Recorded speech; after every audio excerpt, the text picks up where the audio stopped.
നമസ്കാരം, എല്ലാവർക്കും ദിയാസ് കിച്ചൻ നെരുമുലയ്ക്ക് സ്വാഗതം. ഇന്നത്തെ റെസിപ്പി പഴയകാല നാടൻ രുചിയാണ്. ഇത് നമുക്ക് ചായയ്ക്ക് പകരം സെർവ് ചെയ്യാം, അല്ലാന്നുണ്ടെങ്കിൽ കുട്ടികൾ സ്കൂൾ വിട്ട് വരുമ്പോൾ കൊടുക്കാം. ഇപ്പോൾ നോമ്പിൻ്റെ സമയമല്ലേ വരുന്നത്, അപ്പോൾ നോമ്പ് സമയത്ത് ഇത് നല്ലൊരു വിഭവം തന്നെയാണ്. ക്ഷീണം മാറാനും വളരെ നല്ലതാണ്.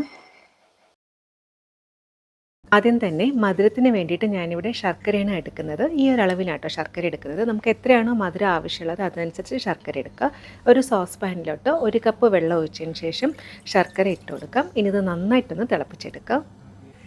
ശർക്കര നന്നായിട്ടും തിളച്ച് വന്നിട്ടുണ്ട്. ഇനി ഇതൊന്ന് അരിച്ച് മാറ്റി വയ്ക്കാം. ശർക്കര അരിച്ച് റെഡിയാക്കി എടുത്തിട്ടുണ്ട്.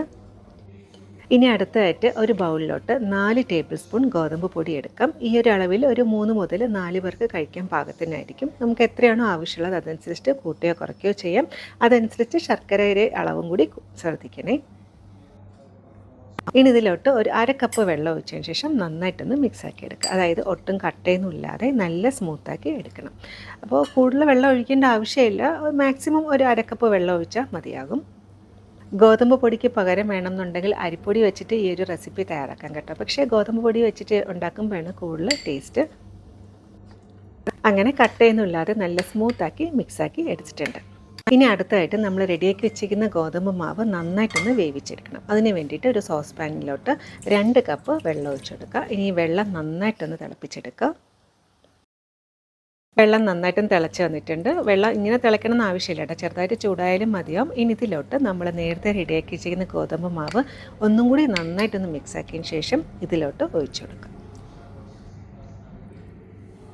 ഇനി ഇത് നന്നായിട്ടൊന്ന് മിക്സാക്കി എടുക്കുക. ഒരു ലോ ഫ്ലെയിമിൽ ഇട്ടിട്ട് നന്നായിട്ടൊന്ന് വേവിച്ചെടുക്കുക.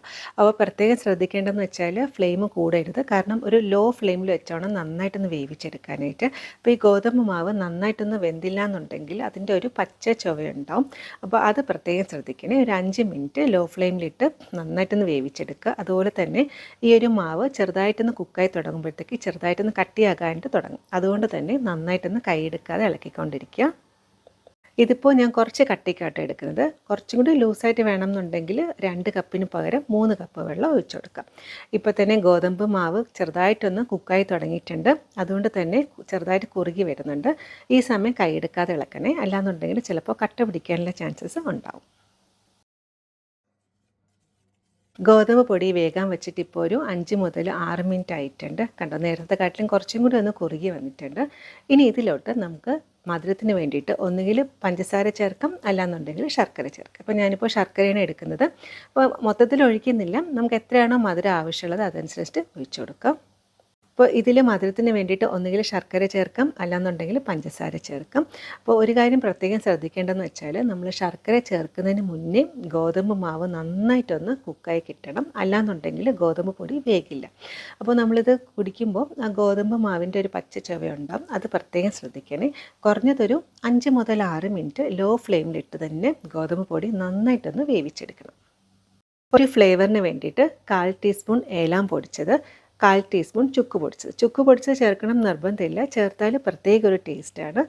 മധുരം ഒന്ന് ബാലൻസ് ചെയ്യാൻ വേണ്ടിയിട്ട് ഒരു നുള്ളു ഉപ്പും കൂടി ചേർക്കാം.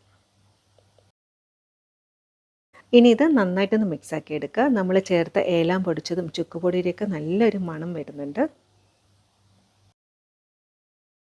ഇനി ഇത് ലാസ്റ്റ് സ്റ്റെപ്പാണ്. ഇനി ഇതിലോട്ട് നമുക്ക് ഒന്നുകിൽ നാളികേരത്തിൻ്റെ പാല് ചേർക്കാം, അല്ലാന്നുണ്ടെങ്കിൽ ഇങ്ങനെ നാളികേരം ചേർക്കാം. ഞാനിവിടെ ഒരു 5 ടേബിൾ സ്പൂൺ നാളികേരം എടുത്തിട്ടുണ്ട്. നാളികേരം ചേർക്കുന്നതിന് മുന്നേ കൈ വെച്ചിട്ട് നന്നായിട്ടൊന്ന് തിരുമ്മി കൊടുക്കുക. അതിനുശേഷം വേണം ഇതിലോട്ട് ചേർത്ത് കൊടുക്കേണ്ടത്. അങ്ങനെ ചേർക്കുമ്പോൾ നാളികേരത്തിൻ്റെ ഒരു പാലിൻ്റെ ടേസ്റ്റും കൂടി ഇതിലോട്ട് ഉണ്ടാവും.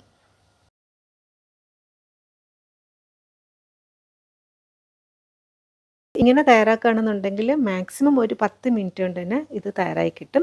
അല്ലാന്നുണ്ടെങ്കിൽ നാളികേരത്തിൻ്റെ പാലെടുക്കുകയാണെന്നുണ്ടെങ്കിൽ പിന്നെയും സമയം കുറച്ചും കൂടി എടുക്കും. പക്ഷേ ഇങ്ങനെ ചേർത്താലും പ്രത്യേക ടേസ്റ്റാണ് കേട്ടോ. അതായത് നമ്മൾ ഇതിങ്ങനെ കുടിക്കുന്ന സമയത്ത് നാളികേരം ഒന്ന് കടിക്കാനൂടെ കിട്ടും.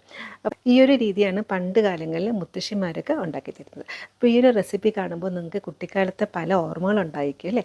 അപ്പോൾ അത് ഉണ്ടെങ്കിൽ കമൻറ്റ് ബോക്സിലും കൂടെ ഒന്ന് മെസ്സേജ് ചെയ്യണേ. കൂടെ ചേർത്ത് കഴിഞ്ഞാൽ അധികം കുക്ക് ചെയ്യേണ്ട, കാരണം ഈ ചൂട് ഇരുന്ന് തന്നെ നാളികേരവും നന്നായിട്ടൊന്ന് കുക്കായി കിട്ടും. ഇനി ഗ്യാസ് ഓഫ് ആക്കാം. പിന്നെ ഇതിൻ്റെ ഒരു പ്രത്യേകത എന്നുള്ളത് ഇത് കുറച്ചും കൂടി തണുക്കുമ്പോൾ കുറച്ചും കൂടി ഒന്ന് കട്ട് ചെയ്യാം. അപ്പോൾ ഈ ഒരു സ്റ്റേജിൽ തന്നെ ഗ്യാസ് ഓഫ് ആക്കണേ. കാരണം ഞാൻ പറഞ്ഞ മാതിരി നമുക്ക് കുറച്ച് ഇങ്ങനെ കപ്പിൽ ഒഴിച്ചിട്ട് വലിച്ച് കുടിക്കുന്ന ഒരു പാകം വേണമെന്നുണ്ടെങ്കിൽ കുറച്ചും കൂടി വെള്ളം ഒഴിച്ച് കൊടുക്കാം. ഇതിപ്പോൾ തണുക്കുമ്പോൾ കുറച്ചും കൂടി ഒന്ന് കുറുകി വരും. ഇപ്പോൾ നമുക്ക് സ്പൂണിട്ട് കോരി കഴിക്കാനുള്ള ഒരു പാകത്തിനാട്ടോ ഞാനിപ്പോൾ തയ്യാറാക്കിയിരിക്കുന്നത്. പണ്ട് കാലങ്ങളിൽ ഗോതമ്പ് കുറുക്ക് ഈ ഒരു രീതിയിലാണ് ഉണ്ടാക്കുക. ഇതിൽ വേറെ അഡീഷണൽ ആയിട്ടൊന്നും ചേർക്കാറില്ല. പിന്നെ വേണമെന്നുണ്ടെങ്കിൽ നെയ്യിൽ കുറച്ച് അണ്ടിപ്പരിപ്പും കിസ്മിസും തേങ്ങാക്കൊത്തൊക്കെ ചേർക്കുകയാണെങ്കിൽ കുറച്ചും കൂടി ടേസ്റ്റി ആയിരിക്കും. ഞാനിപ്പോൾ കുറച്ച് അണ്ടിപ്പരിപ്പ് മാത്രം ഒന്ന് നെയ്യിൽ വറുത്ത് ചേർക്കുന്നുണ്ട്. ഇത് ഓപ്ഷനിലാണ്, വേണമെന്നുണ്ടെങ്കിൽ ചേർത്താൽ മതിയാവും. അങ്ങനെ സ്വാദേറിയ ഗോതമ്പ് കുറുക്ക് റെഡി ആയിട്ടുണ്ട്. വളരെ ടേസ്റ്റിയാണ്. ഇത് കഴിച്ചിട്ടില്ലെങ്കിൽ ഒരു പ്രാവശ്യം ഇതുപോലെ ഒന്ന് ട്രൈ ചെയ്ത് നോക്കണേ. പിന്നെ നാളികേരത്തിൻ്റെ പാലൊക്കെ ചേർക്കുകയാണെങ്കിൽ കുറച്ചും കൂടി ടേസ്റ്റി ആയിരിക്കും. ഈ ഒരു രീതിയിലാണെങ്കിലും ടേസ്റ്റിന് കുറവൊന്നുമില്ല. ഇനി ഒരു ബൗളിലോട്ട് സെർവ് ചെയ്യാം. ഇതിപ്പോൾ ചെറുതായിട്ടൊന്ന് തണുത്തിട്ടുണ്ട്. അതുകൊണ്ട് തന്നെ മുന്നത്തെ കട്ടിയും ചെറുതായിട്ടൊന്ന് കട്ടിയായിട്ട് വന്നിട്ടുണ്ട്. അപ്പോൾ ഇതിപ്പോൾ നമുക്ക് സ്പൂണിൽ കോരി കുടിക്കാനുള്ള പാകത്തിനാണ്. ഇത്രയേ ഉള്ളൂ ഇന്നത്തെ റെസിപ്പി. എല്ലാവർക്കും ഇഷ്ടപ്പെട്ടാണെന്ന് വിചാരിക്കുന്നു. തീർച്ചയായിട്ടും ട്രൈ ചെയ്ത് നോക്കുക. ഫീഡ്ബാക്കും കൂടെ അറിയിക്കാൻ മറക്കരുത്. റെസിപ്പി ഇഷ്ടപ്പെട്ടാൽ ഫ്രണ്ട്സും ഫാമിലിയായിട്ടൊക്കെ ഒന്ന് ഷെയർ ചെയ്തും കൂടെ സപ്പോർട്ട് ചെയ്യണേ. പിന്നെ പുതിയ കൂട്ടുകാരാണ് കാണുന്നുണ്ടെങ്കിൽ ചാനൽ റെസിപ്പീസൊക്കെ ഇഷ്ടപ്പെട്ടാലോ ഒന്ന് സബ്സ്ക്രൈബും കൂടെ ചെയ്ത് സപ്പോർട്ട് ചെയ്തേക്കണേ. അപ്പോൾ ഇതുപോലെ വേറെ വീഡിയോ ആയിട്ട് കാണാം. താങ്ക്